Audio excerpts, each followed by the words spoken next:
Welcome back to the Marlins here on OOTP 26. We are here ready to embark on our off-season to prepare for the 2029 season.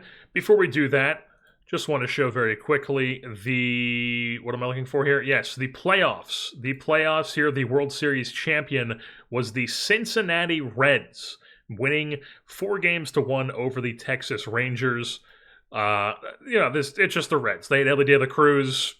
He's absolutely insane. 9.4 WAR season for them this year. Probably going to win the MVP. I would say. I mean, it's not really close. I would imagine. Or it is the National League. They probably could give it to Ohtani, but that'd be pretty funny if he puts up a season like this and doesn't get MVP. Mark Leiter Jr.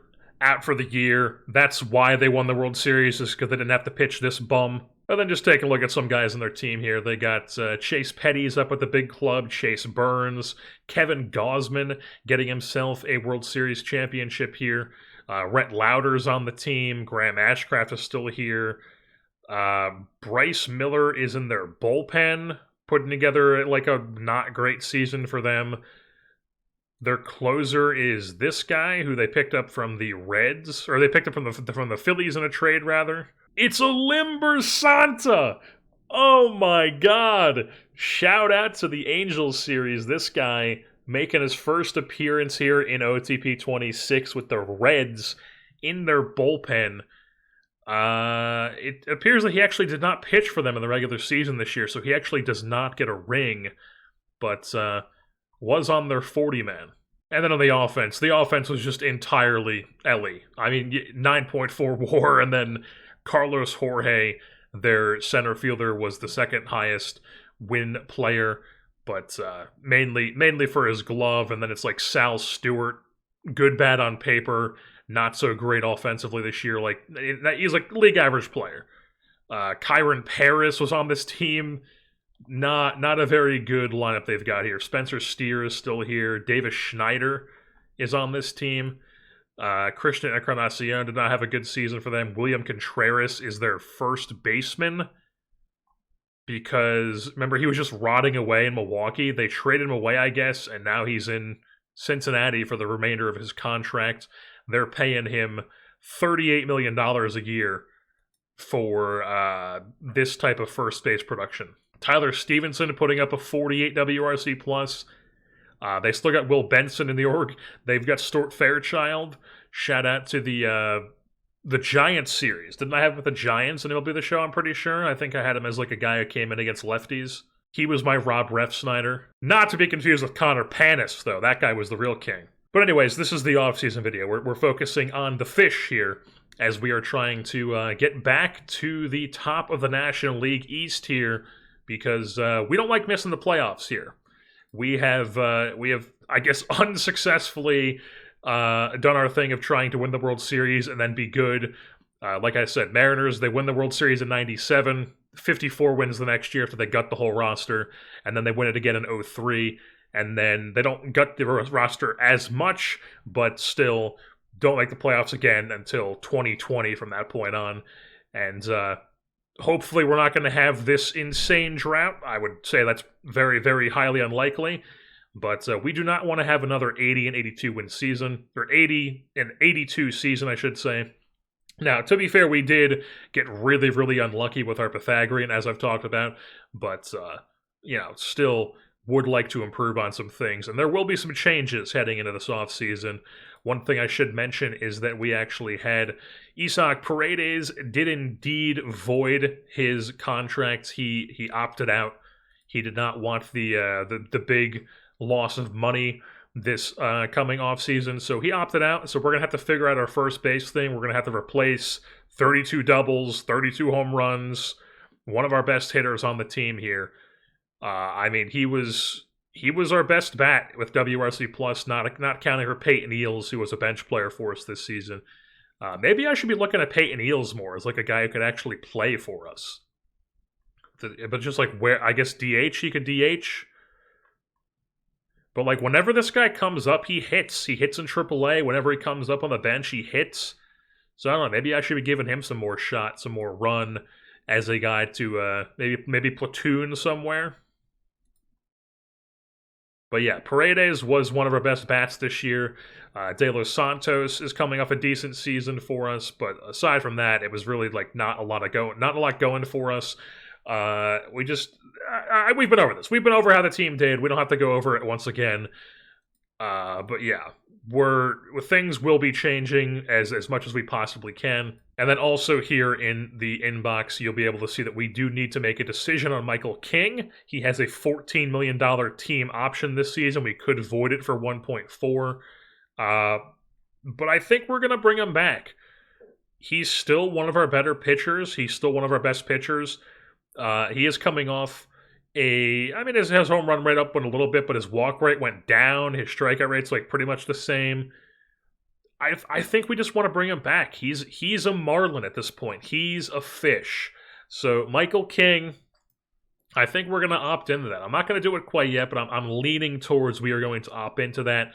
Another thing I should mention is that we've had a couple updates here throughout the minors. AA Player of the Year once again belongs to a Pensacola Blue Wahoo in Gage Miller, who is a 26-year-old, bit too old for the level.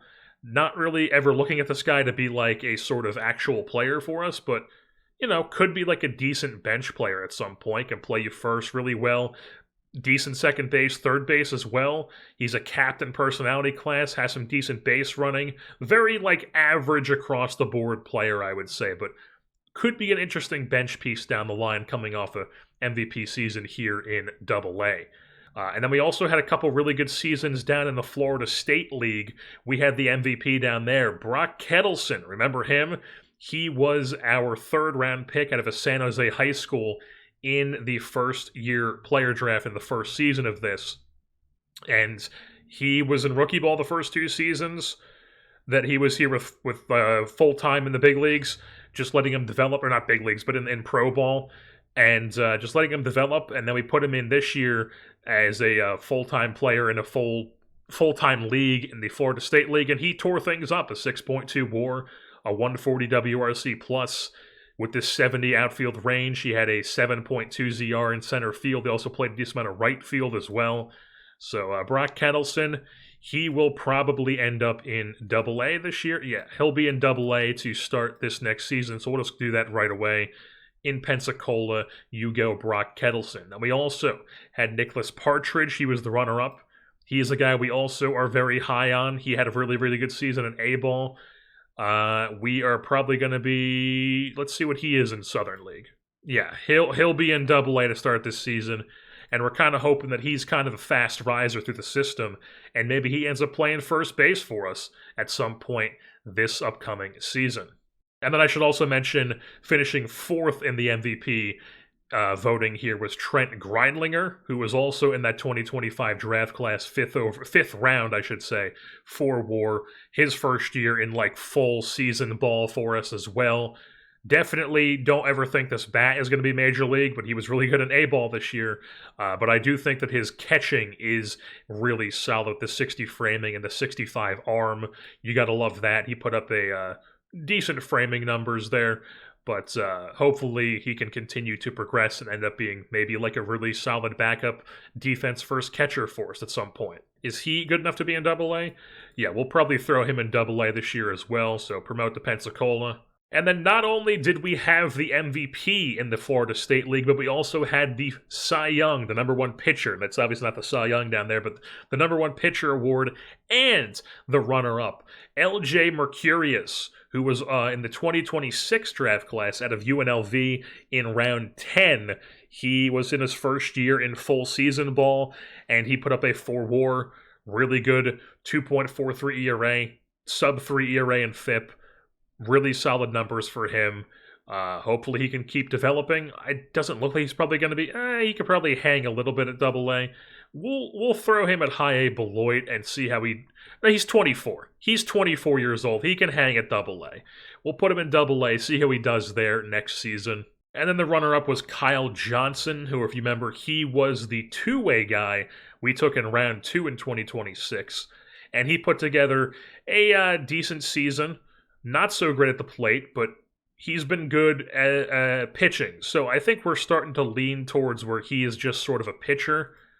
I just don't think he's ever really going to be a bat. So we're probably just going to go, hey man, we don't want you to be two-way anymore. We just want you to be a pitcher. Just focus on pitching, get to the big leagues, and we'll see how your career goes. I would imagine he can hang at Double-A. So Kyle Johnson out of Duke is going to be in Double-A Pensacola this year to start, in 2029, I should say. And then we also have to replace a couple staff members here, as we did not re-sign Clayton McCullough in the final year of his contract. That was on purpose. So Clayton McCullough, I was planning on letting, even if we won the World Series this year, I was still planning on letting him go because he was starting to, lock us out of doing some stuff.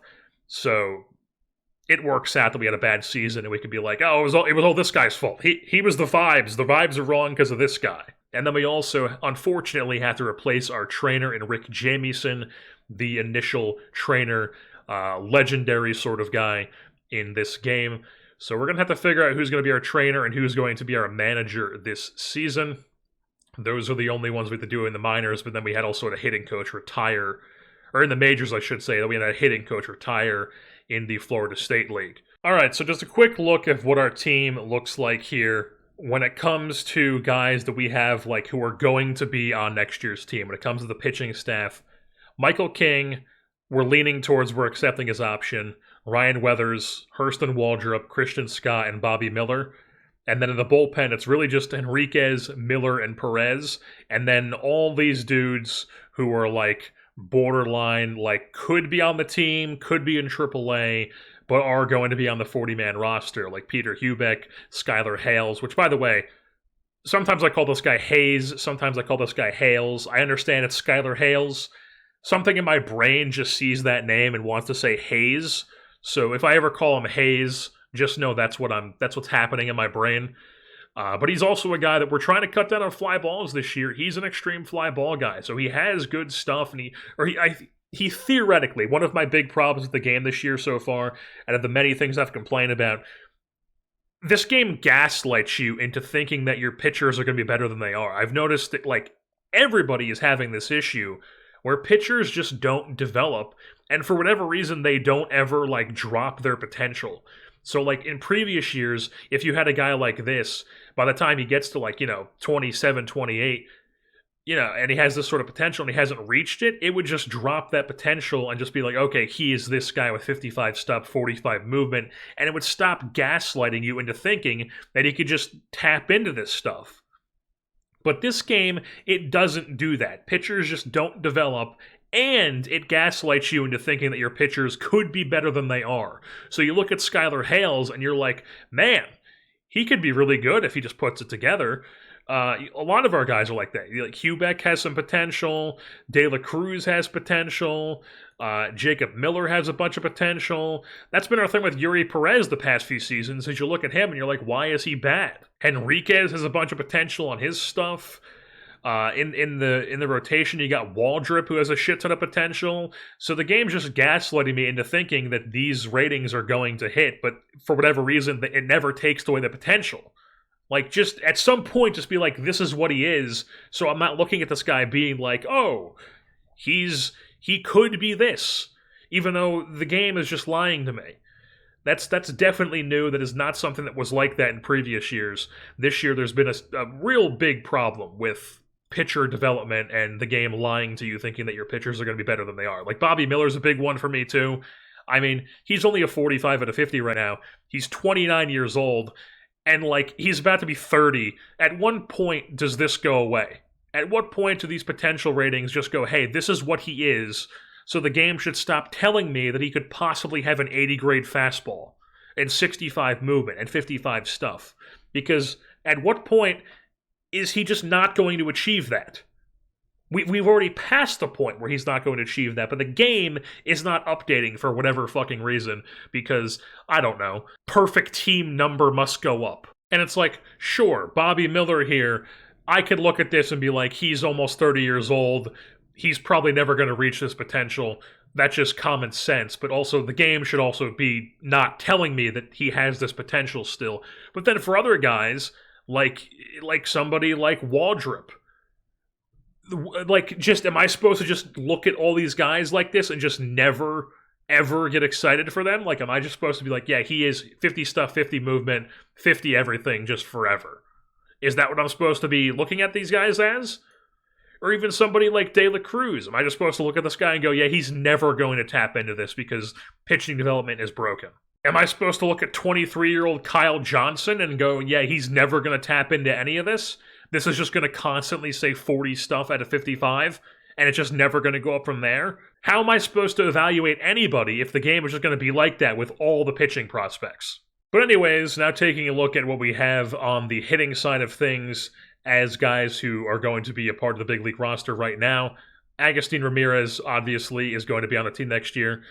Miguel Palma is going to be our backup catcher. We could possibly even do something where Ramirez shifts the DH and Palma becomes our starting catcher, but I don't really want to commit to that because I don't think he's that great. The avoid K kind of like tricks you into thinking that he's a much better hitter than he really is, where he's just very average with the 50 BABIP, 50 power, or 50 gap, 50 I, and then 45 power.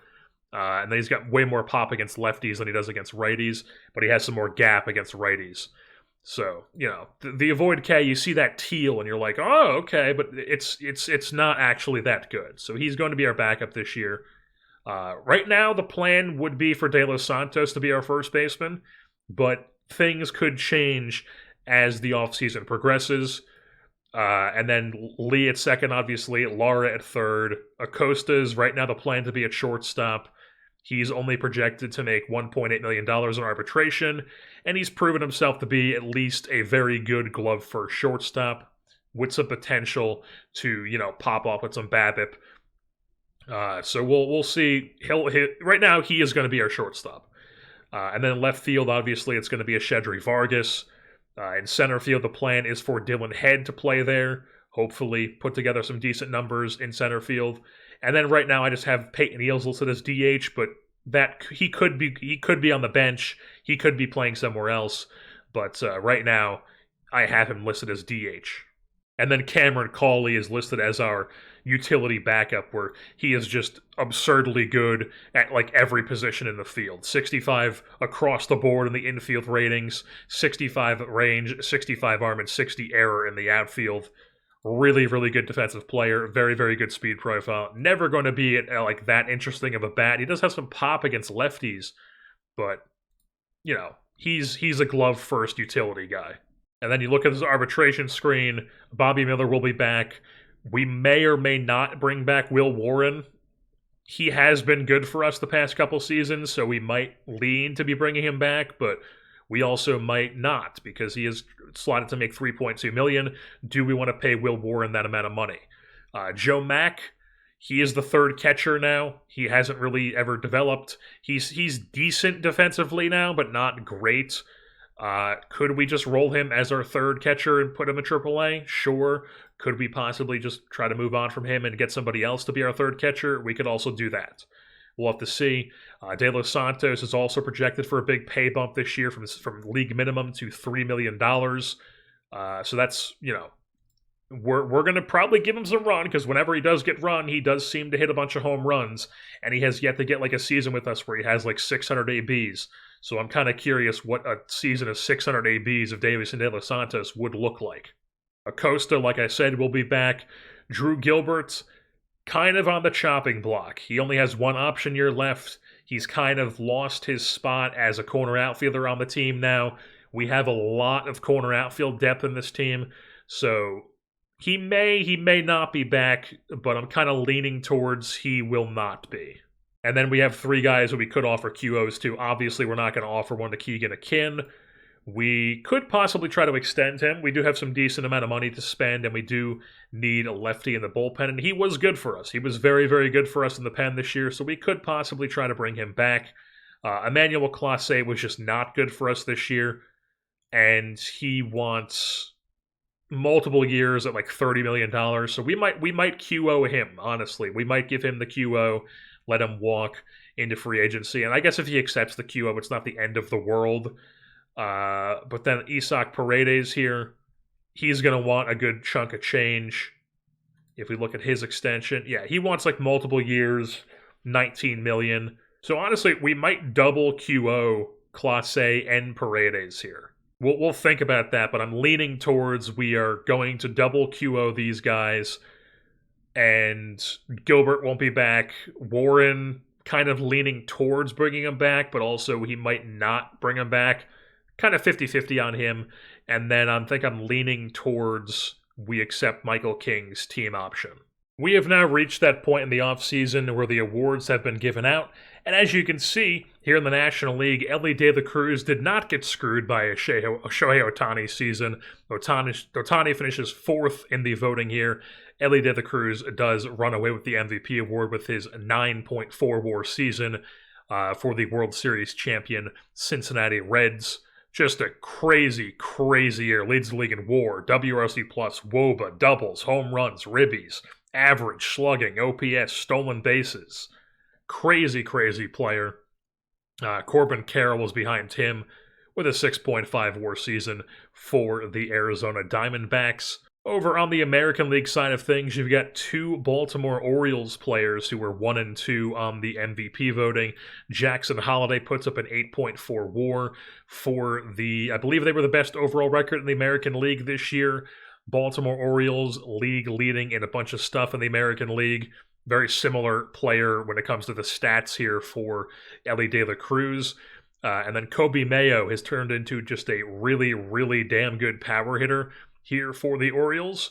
With his 70 grade power, put up 47 home runs this year, led the league in runs scored and slugging percentage as well. While in the National League Cy Young, that went to Corbin Burnes, the veteran starting pitcher from St. Mary's.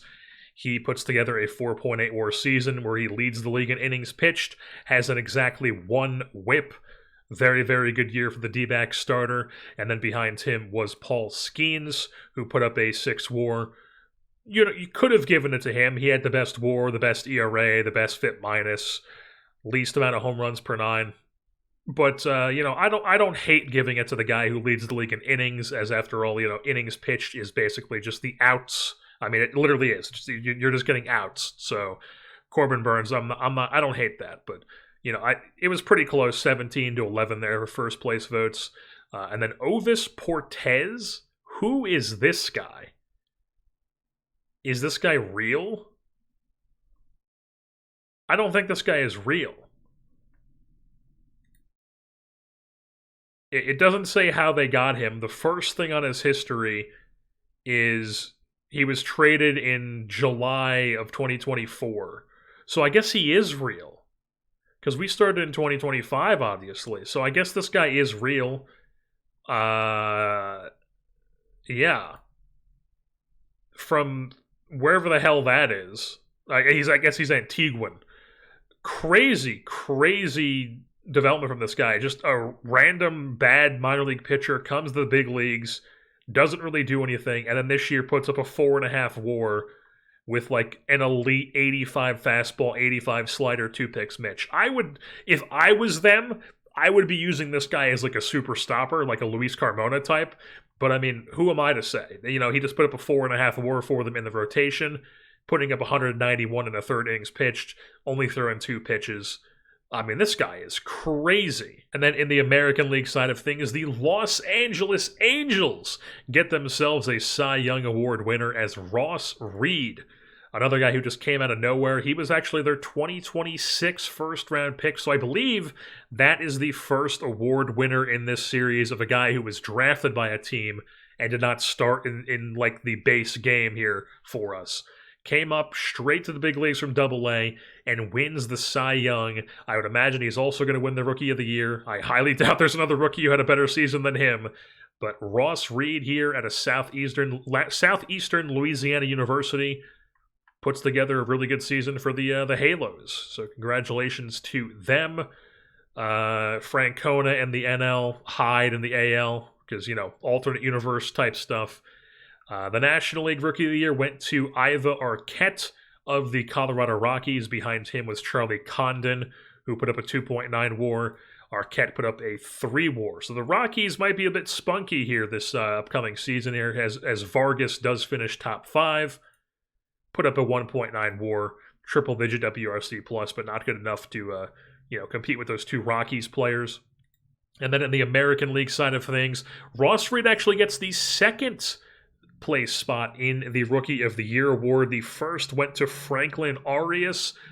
I think this is a bit of bias here, or a bit of, not bias, but a bit of like wanting to reward someone else. This is the writers being like, okay, you can't win the Rookie of the Year and the Cy Young, so we're going to give you the Cy Young, and we'll give the Rookie of the Year to like the second best guy, who is this guy on the Boston Red Sox. I mean, even this, I feel like this guy probably had a better season than the other guy. Maybe the other guy was better defensively. This guy was a catcher, though. Yeah, so there were some decent rookie seasons in the American League this year. The Silver Sluggers in the National League, somehow, Brooks Lee does get the Silver Slugger at second base. I felt like he had a down year. You know, his season started off poorly, and then down the stretch he started picking things up, but apparently that was enough to get him a Silver Slugger there, his second at the second base position, back-to-back seasons there. Hopefully he can regain some of this, like, 6 more season for us this upcoming year, hopefully. And then also we had, the NL reliever of the year was Brusdar Graterol of the San Diego Padres, and then right behind him was Keegan Akin, Tanner Scott, who we traded for as well. But Keegan Akin, he had a really, really good season for us. I was impressed. So 33 years old, put together a really good year.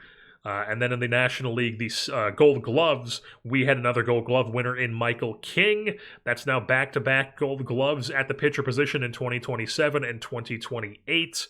The Boston College man, we've also officially accepted his option, so he will be back for his age 34 season in 2029.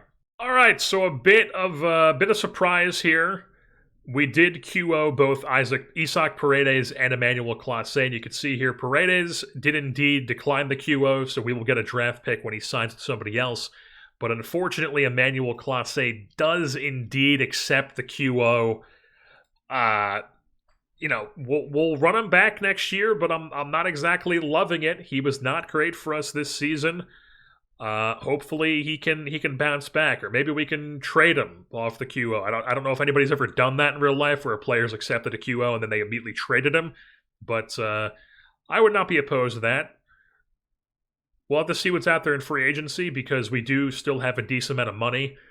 We have $50-ish million to spend, and opening up Clase would open up even more money, and this even we have $50-something million to spend, even with our player development cranked up to $30 million, our draft budget to $15 million, and our scouting to the max of $27 million. So even with that all cranked up like that, we still have this amount of money to spend. So we'll see what's out there in free agency here, and make a decision on if we want to trade Clase or if we want to run it back with him in the back end of our bullpen. All right, folks, quick little check-in here. We have gone through and done our international free agent signing class this season, and it is one player. 2 players are on this list, though, because this player right here, Alex Garcia, was the guy that we signed. We went all in on this guy. We had to compete with a bunch of other teams for him, and we ended up getting Alex Boog Garcia here.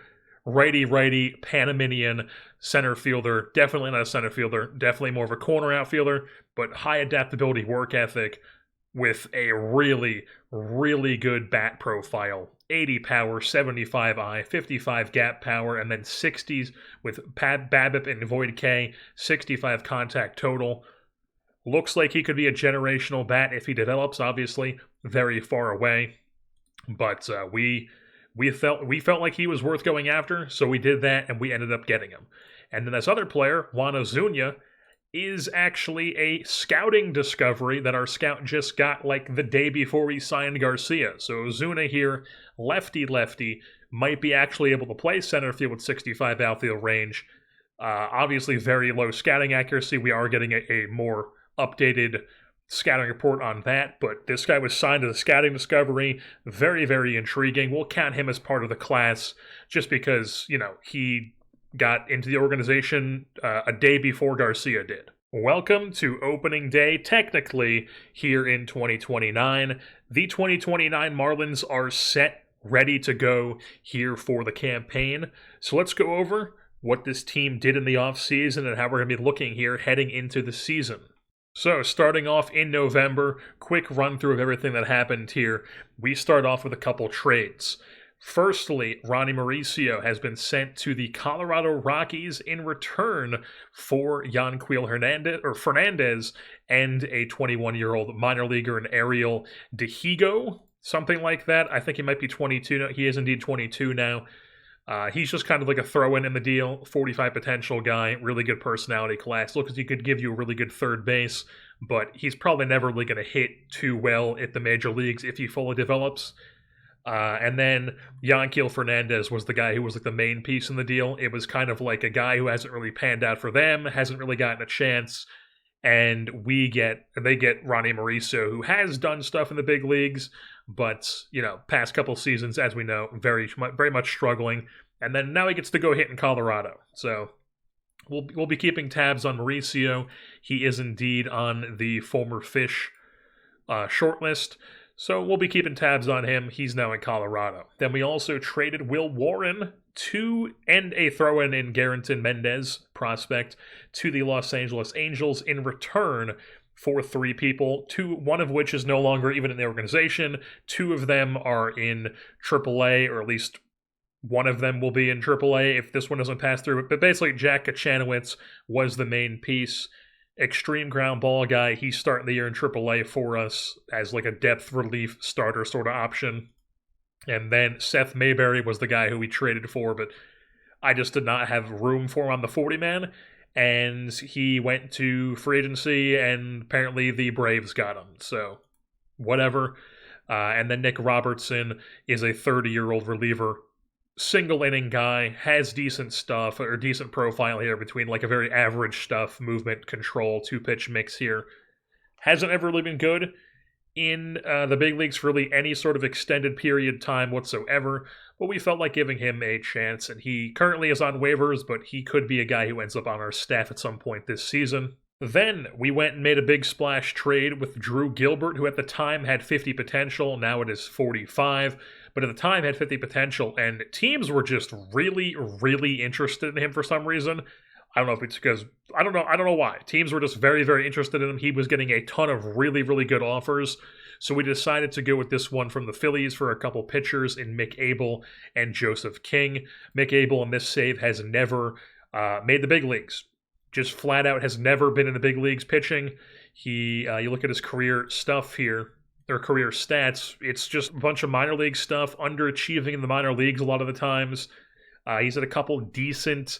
Like here in 2026 in Lehigh Valley, he was like okay, but it's mainly been a lot of underachieving and hasn't really gotten a chance to come up to the big leagues, so we decided to bring him onto the team here, and he has no options, so he's actually going to be a part of our bullpen here to start the season.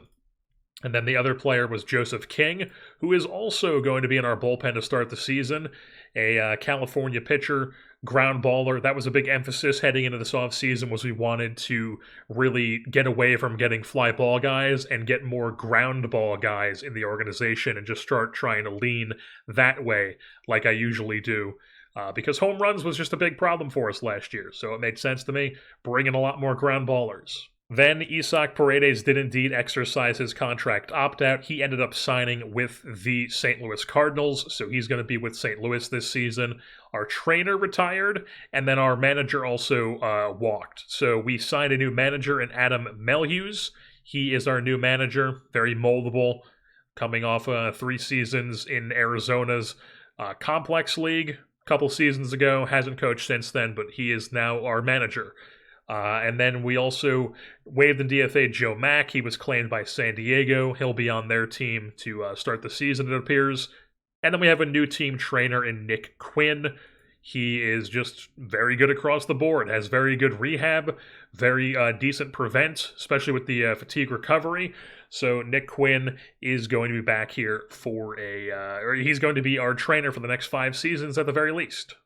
Then we did end up trading Kyle Tucker. It was a thing I wanted to go into this offseason doing, get him off the team because he just has not performed for us. As you can see, he was good the first year for us, like solid 2-WAR player.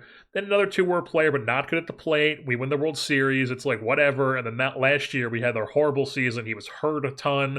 He still wasn't hitting. So I was just like, we just need to move on. We need to get somebody else in right field. So Kyle Tucker is now back with Houston. He was like, they were the best team that was offering anything for him. We retained 15% of the deal, so we're still paying him like $3-ish million, something like that for the next couple seasons. We also sent them Cameron Weston, getting rid of one of these fly ball guys that we have, and then also a 16-year-old 40 potential guy for 3 players who all could be interesting for us. Camilo Diaz, a 23-year-old third baseman, corner infield type guy with some decent pop. Not much else to his game. It's really just all pop, but felt like he was interesting to add to the mix here. Ryan Johnson, who was in their organization, very funky motion in real life. Another ground ball pitcher starting the year for us in AAA. And then also Ryan Ferrucci, whatever this guy's name is, another ground baller, horrible personality, but he will also be starting the year in AAA for us. And then we did end up signing Keegan Akin for a 2-year extension. One of those is a team option, so he is back for us as our lone lefty in the bullpen once again. You can see here 3.5 for this season, and then if he puts up another really good season for us, we can bring him back at 3.5 once again. Then there's Emmanuel Clase. Unfortunately, I did QO both Paredes and Clase. Paredes did reject his QO, so we have like a second-round pick for Paredes rejecting that, but Clase accepted his. So we have Emmanuel Clase for another season. Hopefully, he can rebound from his poor season with us last year and just be a much better back end of the bullpen guy for us because we need him to be that, making $20.325 million. Then we also traded Gabriel Gonzalez just as a guy who wasn't really ever going to get time for us simply because he just can't play the outfield here. So we traded him to the Dodgers. Looks like he made the Dodgers opening day roster. Or maybe he's on waivers. I don't really know. Let's see. He looks like he's on the roster. So Gabriel Gonzalez is on their opening day roster. We'll see how he does there. He is also on the former Fish shortlist, like everybody who I get rid of. And then we traded for Zahir Hope, who is a raw 24-year-old, I guess you could say. His bat is very not developed. It's 45s across the board right now, but he does have some potential to possibly have some pop to his bat with this insane speed profile and defensive profile. So we decided to bring him in. He's actually our backup outfielder to start the season for reasons we will get into here in a second. But he is on the Major League roster here to start the season, finally getting some extended time here in the big leagues as he has 2 days of Major League service time. Oh, and then also Derek Hill was not brought back, obviously. He ended up signing a ridiculous multi-year deal with the Philadelphia Phillies. 33 years old, he signed a 5-year deal. It's not anything too crazy AAV-wise, but I mean, they have him through his age 37 season potentially. I just can't imagine that ages very well, but who knows? We'll see. We'll be keeping tabs on him, obviously. We also ended up losing 2 players in the Rule 5 draft, and Graham Pauley. He is now on the... he's actually back with us because he was taken by the Mariners, but now he's back in our system. And then Sam Bachman was taken by the Atlanta Braves. He is a member of their bullpen. He just never really broke through with us, was always performing very terribly in AAA. I never had a reason to call him up.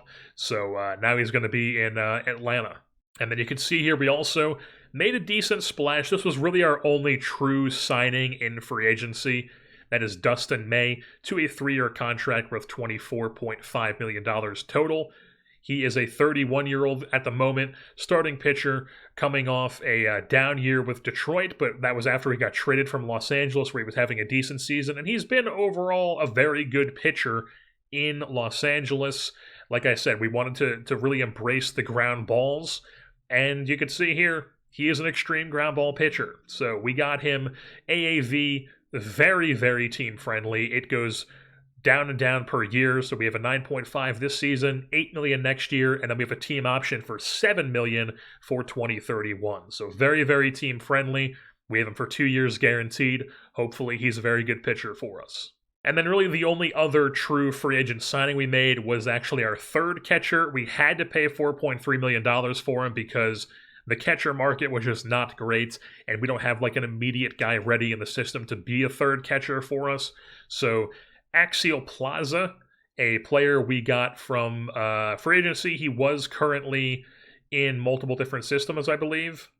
No, he's been with the Pirates this whole time.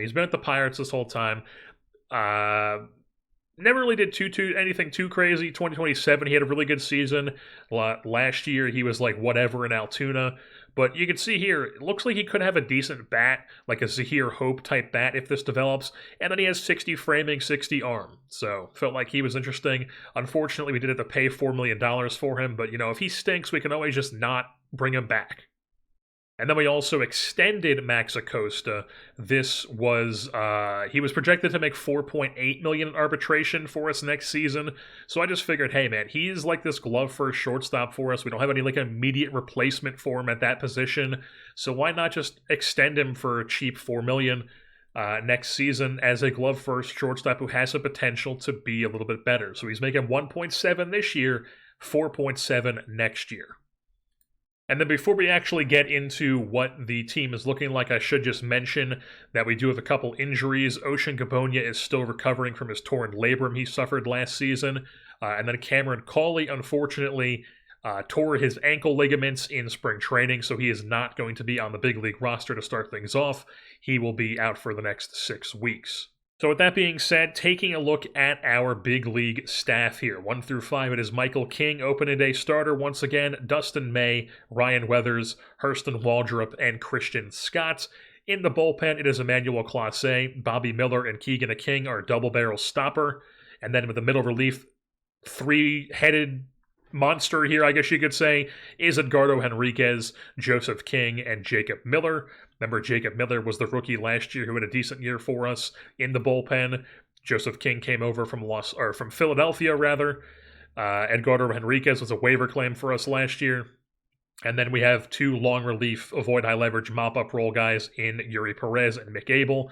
They could pitch their way to be more trusted in higher leverage situations, but for now, I just don't trust these guys to be in those sort of situations, because Mick Abel, his stuff and home runs allowed has not developed very well. His control's always going to be an issue in general, so I just don't want him pitching in high leverage, whereas Yuri Perez, once again, he's a guy who struggled with home runs, especially last season. It was really, really a problem for him, but just overall, for whatever reason, has never been able to put together for us. I mean, it's just, he needs to be better. He needs to be like a dude of what you would think this profile could produce, but so far he just hasn't done that. So that's why he's starting the year in a long relief, avoid high leverage, mop-up secondary role, along with Mick Abel. Move things on to the offensive side of things. I forgot to copy this over to the left side, but it will be like the same thing. It's pretty self-explanatory here. You got Brooks Lee at second base, leading things off. Vargas playing right field, hitting second. Agustin Ramirez catching. Davison De Los Santos is the cleanup hitter at first base. Peyton Eels is going to be DHing, but it's going to be like a every other day sort of situation where Peyton Eels plays DH, and then the next day it'll be Yanquiel Fernandez. So both of those guys will be getting a ton of time at DH. Split those positions. Eels will probably also, I forgot to add him in, he'll also be just like the backup second and third baseman, along with Kaba, who is on the bench as the backup with Zahir Hope as well, and then Palma is our backup catcher. So then Lara is our third baseman. Morlando is going to be playing left field for us. Felt like we just needed to give him a shot.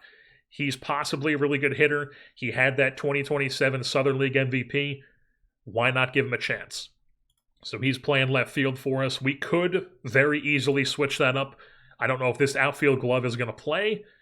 It says he's a 65 rating there. Theoretically, he should be able to, but if it doesn't, we could always just move on from him and go with one of our plethora of AAA corner outfielders that we could bring in. Then it's Acosta, and then Dylan Head. Basically, we wanted 5 through 9 just to be lefty, righty, lefty, righty, lefty, so we didn't have to have, make it harder to pitch against.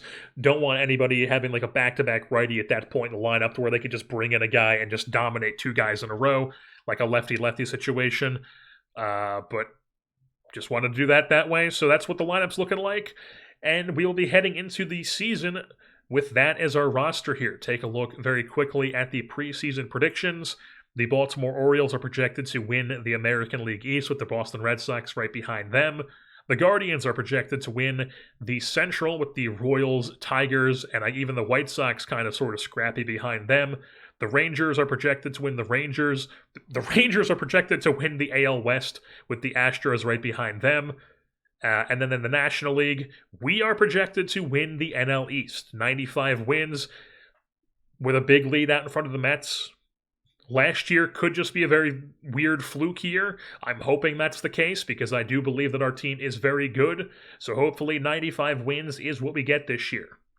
The Cubs, Brewers, Reds, and Cardinals are all predicted to have like a scrappy Central with the Cubs winning that one. And then the Rockies are actually projected to win the NL West. I should also mention that the Rockies did indeed sign Luis Robert Jr. to a ridiculous deal. He is their left fielder. They signed him to a 5-year deal through his age 35 potentially season. But the AAV is pretty respectable. I thought about bringing him back, but he was a compensation guy in free agency, so we decided not to do that. And then you also have the Dodgers and the D-backs projected to win 85-plus games. Do we get any sort of respect in the top hitters and pitchers? We do not, once again. So we'll just have to prove people wrong, but they do expect us to be a well-rounded team, 95 wins, obviously. But yeah, we're excited for the 2029 season. Hopefully it's much better than 2028. Oh, and before I forget, the programs. So the first set of programs, basically everybody had no improvement except for a couple guys. So like Fernandez, Vargas, Eels, Partridge, Bird, they all had no improvement. Max Acosta did improve his potential and current eye. It says potential by 5, current by 10, but his eye is 50, which it did go up if you look at his scouting here. Current eye went from 45 to 50. That's good to see. We love to see that. Dylan Head was indeed successful in raising his BABIP. That's what his profile looks like right now. Hurston Waldrop did improve his movement. He looks like he's heading into a very good season. I've talked about how the game gaslights you into thinking that these guys are very good. Like, at what point are they going to remove this potential? Like, is he just this? Is he this 50 stuff, 50 movement sort of guy? Or is he ever going to tap into this? It feels like this game this year only is very, very just not truthful with the potential ratings. In previous iterations of this game, it felt like, a guy gets to 28 years old, 27 years old, and the game starts to be like, okay, he's maybe not going to get to this potential. But this year, it's like, oh, a guy's 30 years old. Like for Bobby Miller, for an example. Bobby Miller is 30 years old, and it still says he has all this potential. But like, he's never shown, like if you look at his scouting, it's not like he's getting to that. So like, at what point is the game going to be like, hey, maybe he's just what he is right now? And then Mick Abel also improved his control. I don't really know if it actually did go up. That's another thing where I could have sworn that these numbers you were getting here last year were a direct correlation to their ratings numbers. I know Lyons commented that he thinks that it's actually what it is on their editor page. I could have sworn last year it was a direct correlation to the ratings. Maybe it is. That I would not put it past the developers to just change something like that and then just not tell anybody. But I do remember last year it would be like, oh, a guy improved his control by 5. And then you would go and look at his profile and his control was up 5. And it was just a very simple thing like that. Like I always talk about Juan Padilla in these development ratings, or these development lab stuff, but Juan Padilla got a plus 10 boost to power, and you went to his profile last year, and he had a plus 10 boost to his power. That's just what happened. Anyways, Jacob Miller also improved his current movement. That's what his profile looks like right now. Who knows if any of this potential is going to get tapped into for reasons I've talked about already. And then for the second set of dev lab stuff, trying to improve defense and base running, Peyton Eels did not improve his outfield. Agustin Ramirez did not improve his catching. It was a poor result, but there was no noticeable changes. No improvement to the infield defense for Brooks Lee, or the outfield for Orlando, or the outfield for Fernandez, or Vargas, or Partridge. And then we did have successful base running, or base stealing techniques for Wilfredo Lara and for Max Acosta. And then Cam Cauley had he failed to learn a new position, but this was also, like, he got hurt and he still had like a couple weeks left on the program, so there was no point taking him off, so he wasn't going to improve anyways. But now, we are ready here for the 2029 campaign.